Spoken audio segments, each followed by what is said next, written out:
late here. Oh, now you can probably hear me.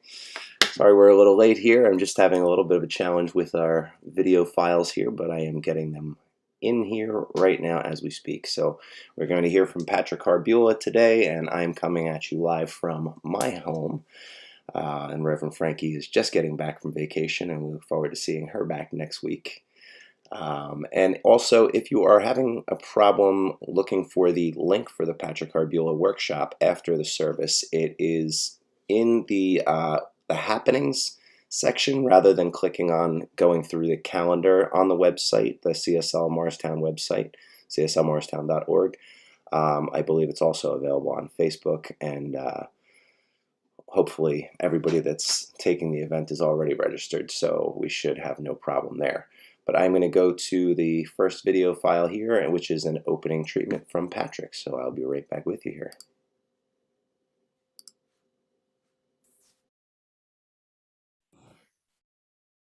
All right, let's begin with a nice spiritual mind treatment. Let's close our eyes, take a nice deep breath. And as we exhale, we just open to the magnificence of spirit, recognizing that we are one with this infinite presence of light and love, peace, joy, freedom. Feel the expansiveness, feel the openness. And just knowing that every time we connect with Source in this way and live from this space, from this presence, everything in life just lines up easily and effortlessly. And even when things don't go our way, it's okay, because we know, we see our lives, we see the world, we see all things from a larger perspective, knowing that everything's always for us. And so we're in deep gratitude for being able to gather today virtually to share together, to remind each other about the truth of who we really are. And we know that what transpires in this talk today, in the service, and beyond is all an expression of this infinite presence of light and love.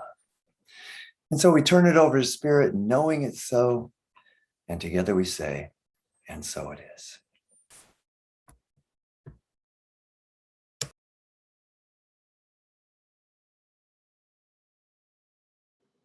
All right, so that was the opening treatment, and now I will be adding the second video in just a moment, which is Patrick Harbula's talk for the day.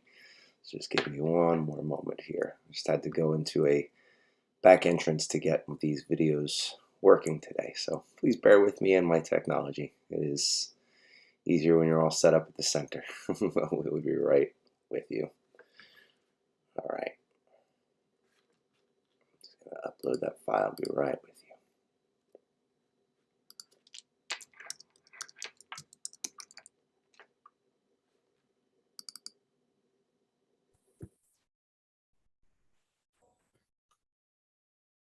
Hello, CSL Morristown. So good to be back with you. It's been a few years now. And yeah, I can't see you, but you can see me. So just so much enjoy to be able to share with you today.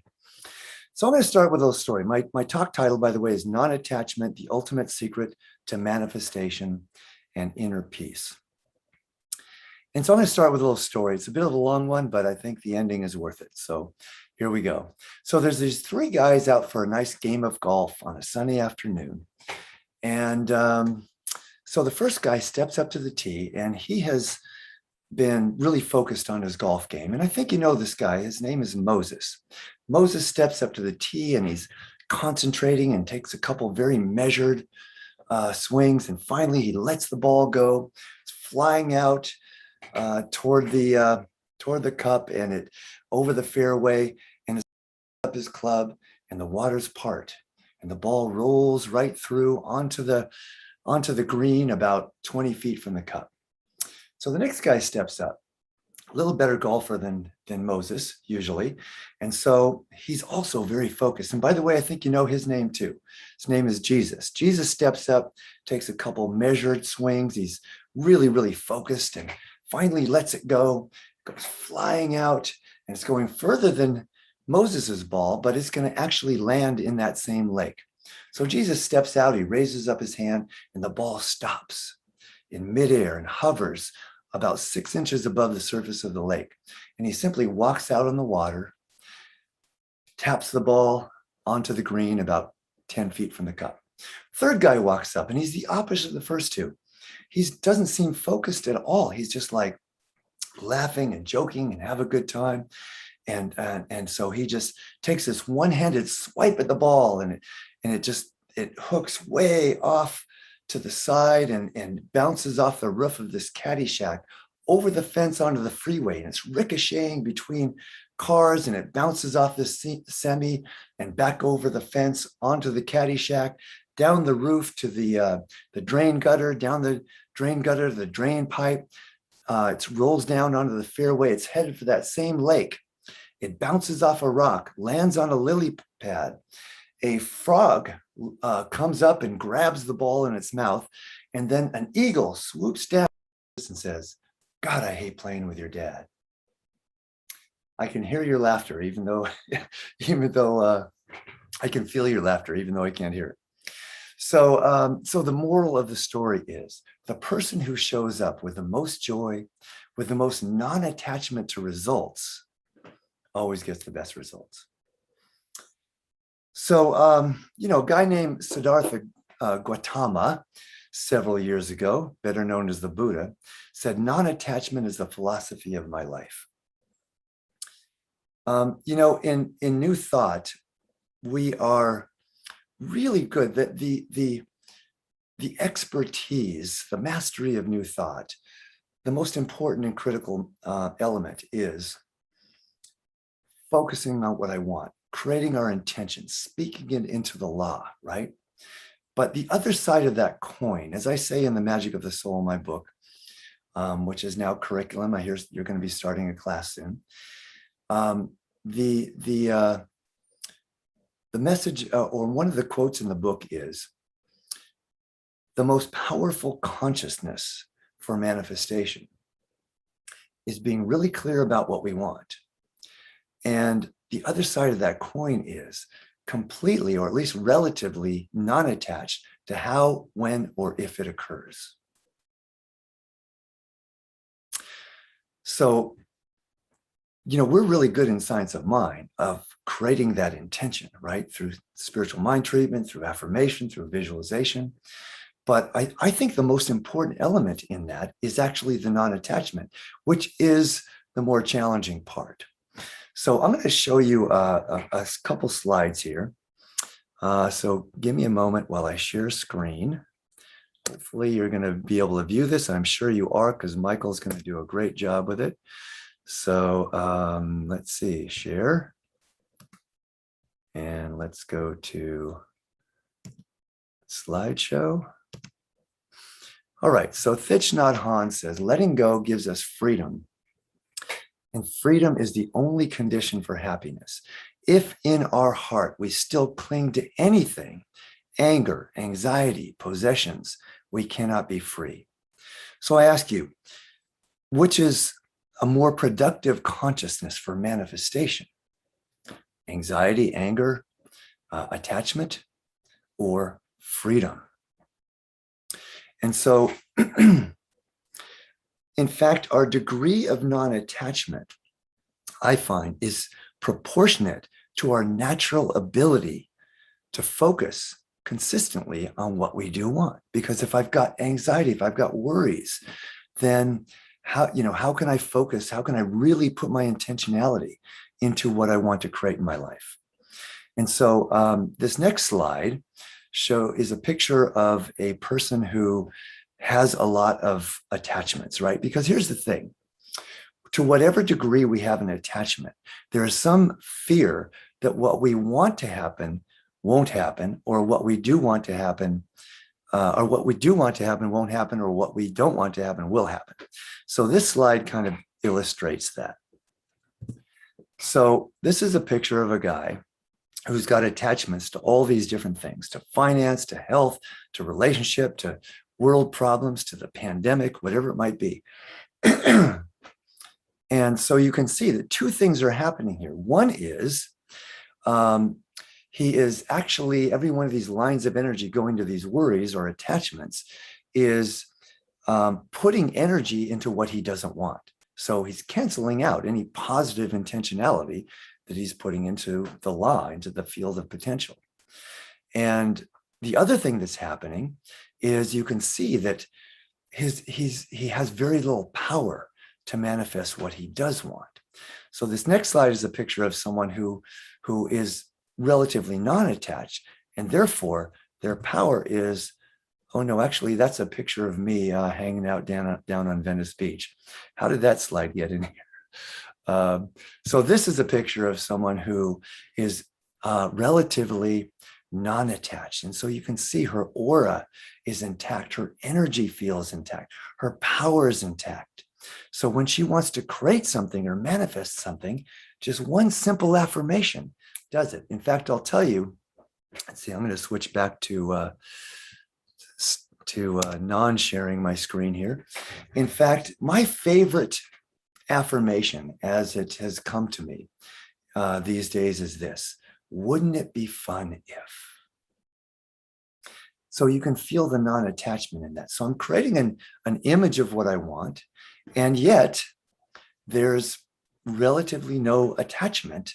And so it happens easily and effortlessly.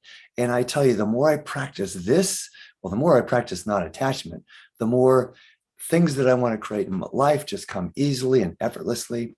I'll give you a quick story about that affirmation. So I was doing a tour in some different areas and three different venues, three different CSLs.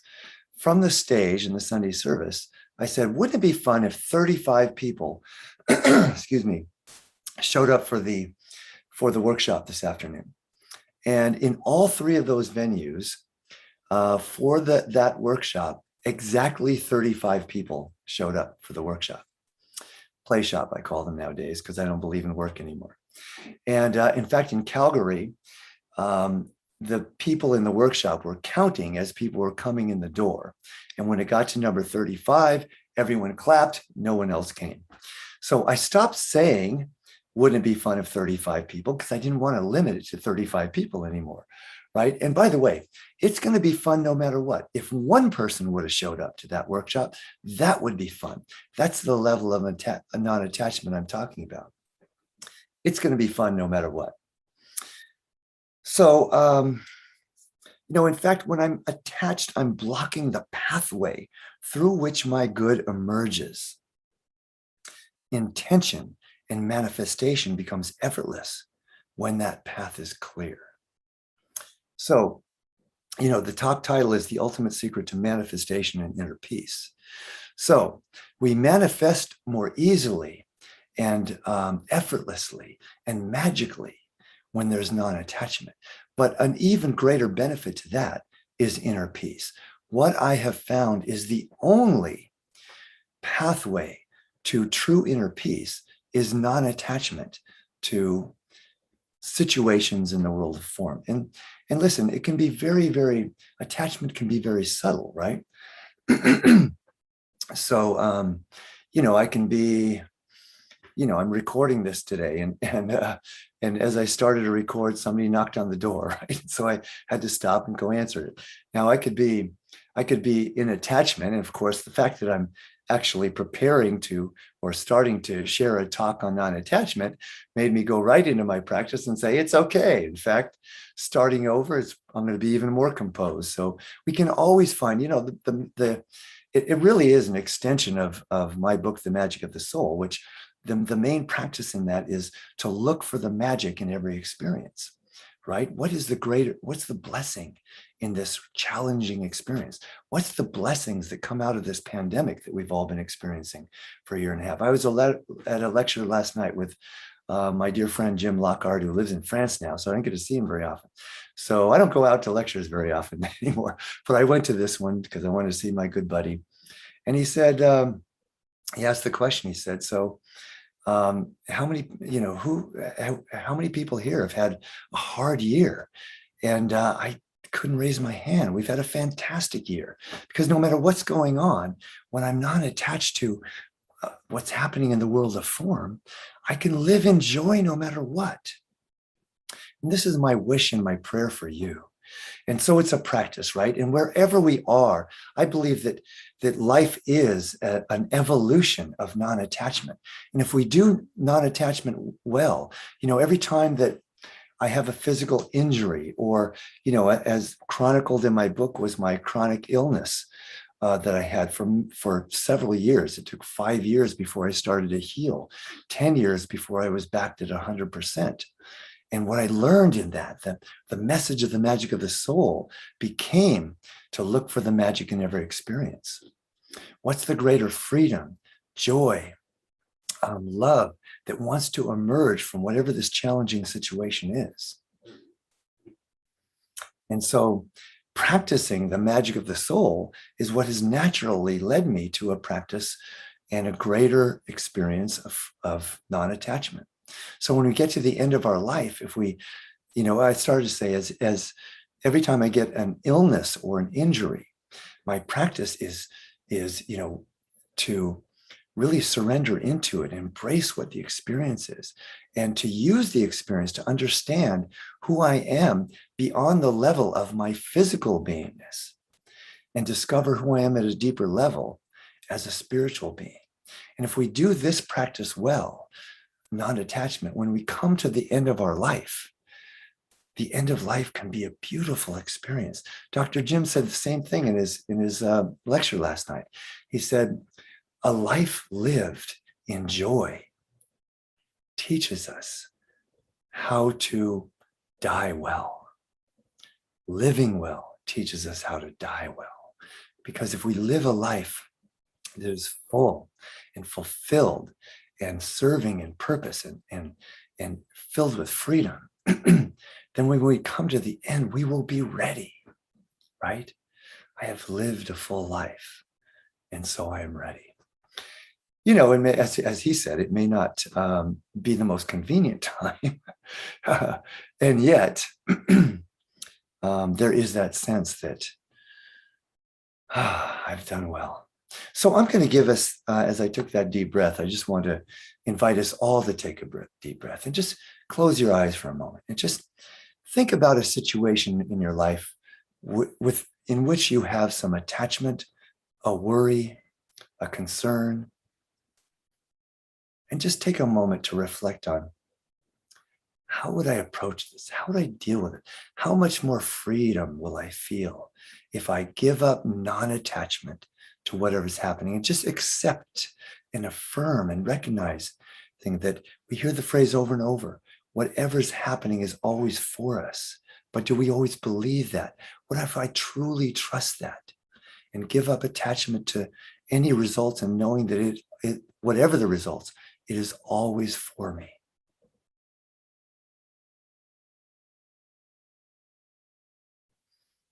Take a deep breath and just feel the freedom and the joy.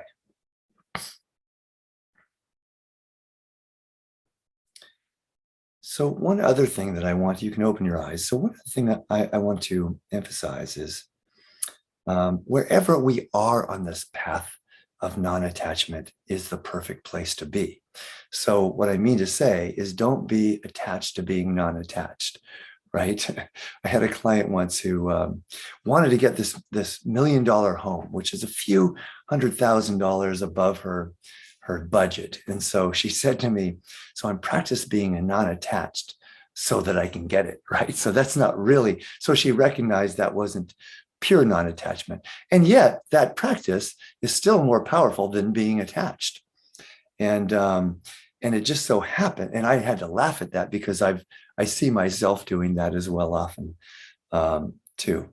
But as it happened, if she had gotten that property, by the way, which was in 2007, in 2008, the market crashed, and she would have been in a much worse situation than had she not gotten it, which she did not. So our soul, our expanded self, always knows what's best for us. So I'm going to tell you a little bit about the workshop this afternoon. And, we're going to have a blast in it. So it's called The Joy Factor, a life of infinite freedom. And it's a really fun workshop. So we're going to tell some more jokes. And I'm going to give you a practice at the beginning that is the most powerful practice, the most important work that I do with clients for how to stay positive, how to keep your energy at a high vibration in moments of greatest challenge. And then I'm going to demonstrate something that may seem impractical from a logical standpoint, which is when we do what brings us the most joy in life. And I'm going to push the envelope here. Wake up in the morning and ask, what'll bring me the most joy to do today? We're talking about long-term joy, not instant gratification. How will I feel a year from now making this decision, or a month from now? What will bring me the most joy today? And then go do that. No matter what's on my schedule, just shift it around and do what brings me the most joy. I'm going to demonstrate how that is actually the most practical thing and most effective thing and the most empowering thing we can do for our life. And you'll be convinced, I'm certain of it. And coming out of this workshop, you will then begin to practice that. And I guarantee you, life's going to get better and better and better. So, as I love to say, my wish would be that everyone watching could attend this workshop by Zoom today. And if you can't, then if you've got plans, then change them. If you absolutely can't change them, then I'll put my let's see. Someone will put my contact information into the chat today, and then you can contact me, and we can I'll offer to everyone that's watching this I don't always do this, but offer a complimentary coaching session, and we can do some of these practices then. So, and I'm doing that because I love CSL Morristown. And as the class that's coming up pretty soon, obviously some of you are going to join that. And, it's a brand new curriculum for the class. It's been, the book has been used as curriculum for over 15 years through CSL and ICSL or RSI before that.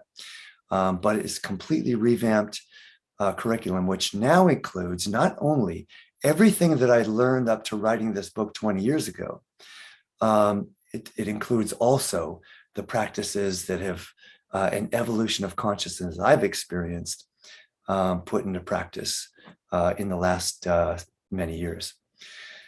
So a couple more things and then we'll be done here.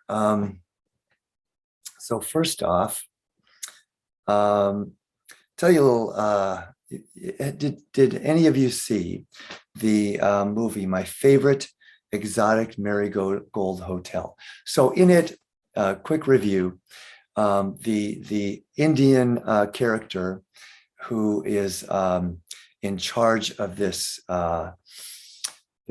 property that he's marketing to people in England as a retirement home.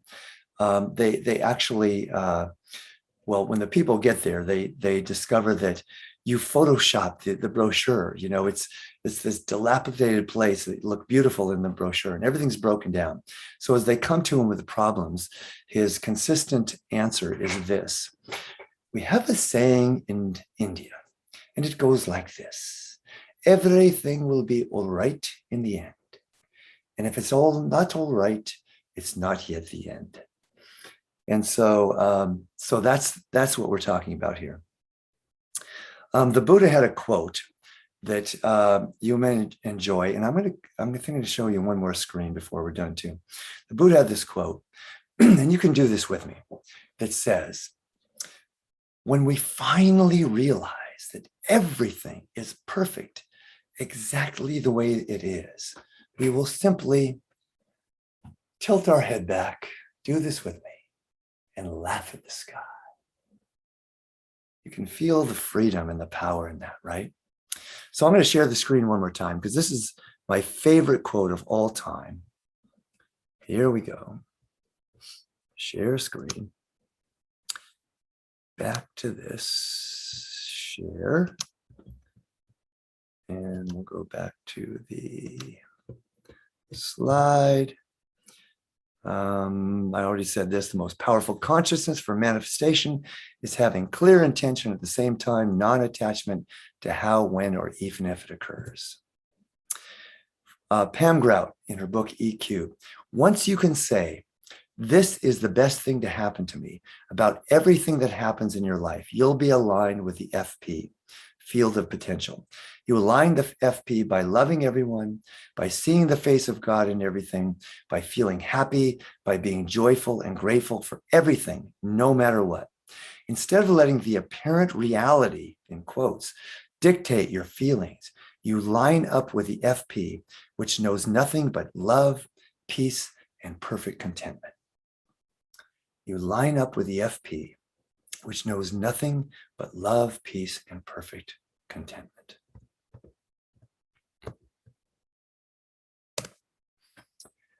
All right, so I'm going to tell you one more story, and then we'll be done.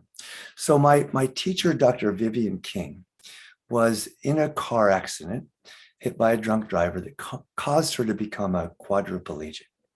Near the end of her life, she said to me, and she had brainstem damage. She could no longer speak. She could speak in whispers that I could understand, because I was with her a lot. And actually, when I went to visit her in Long Beach, she was hit in Texas and then transferred to Long Beach. Went to visit her, and by the way, she was in a coma for I think it was 4 weeks or 6 weeks actually. And her head had swollen the size of a basketball. When I got to see her in Long Beach, her head was normal, but her face was very contorted, but she still had this impish smile that she always had. She was a young, beautiful woman in her early 50s, so, had published several books, an amazing saint of a woman. And they were just deciding where they were going to move her for her rehabilitation. And I lived in the San Fernando Valley, and I said, well, if she, moves into the San Fernando Valley, I can go visit her and help her with her physical therapy.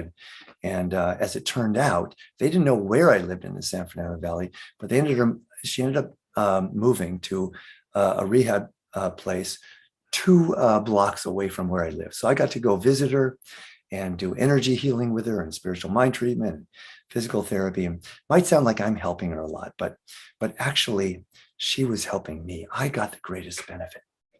To give you an example, she would be feeding herself with a mechanical arm that would bring her food up to her mouth because she wanted to be able to do things herself. And she'd be getting food all over her face and her apron. And as I'm saying that, you might think, wow, she must have been in distress or uncomfortable or embarrassed.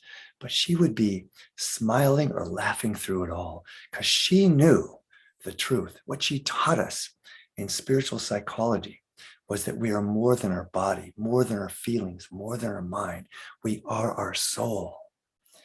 And so what she said to me near the end of her life was this. She said, I'm a speaker who can no longer speak. I'm a writer who can no longer write. But as long as I have a physical body, I can remain a presence of peace and freedom and joy in this world. So when I have challenges, I often think about Vivian. And if she could be in joy and freedom and a presence of peace in her condition, I can certainly in mine, and you can certainly in yours. And so that brings me to the most important message I can offer anyone, and that is love yourself right where you are. As I said, we're always on our perfect place of this journey of non-attachment, this journey of life. And so I was talking to a client one day, and this is the phrasing that came to me that I want to share with you.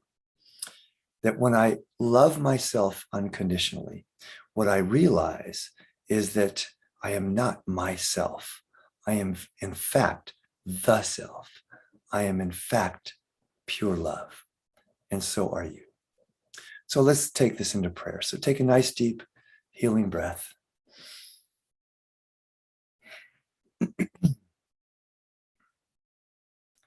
Just recognize in this moment that there is only one power, and it is pure love. And that we are one with this one power. We are pure love. And that is the simple truth. I love simplicity. And when we can embrace that and embody it fully, everything else in life goes absolutely perfectly, lines up with that truth. And if it doesn't look perfect, it's only because I'm seeing it through the eyes of my limited personal self, my perceptions. When I rise into a higher vibration, I can see everything from a larger perspective. From the perspective of my soul, I can see the truth through the eyes of my soul and recognize that everything is perfect. Everything is for me. Everything is unfolding a greater expression of myself as pure love in this world. And so we rejoice in gratitude at the opportunity to be together today in the vibration of this message. I honor you for showing up today. And so we just speak this word into that infinite law, that infinite potential, knowing that it is already complete in mind, in feeling, in energy, and it shows up in the world of form as a mere formality. And so all that's left to do is to simply celebrate and be in gratitude right here and right now. And finally, together we say, and so it is. Blessings to you, my friend. Hope to see you for the workshop today. And if not, sometime soon. Look me up on Facebook or whatever, and we'll connect one way or another. All right. Take care, my friends. All right, everybody. That is it for today. That was an awesome talk by Patrick Harbula, and I hope to see everybody at the workshop at noon. So that is it. Namaste. Prayers have already been said. Everybody have a wonderful Sunday. See you next week.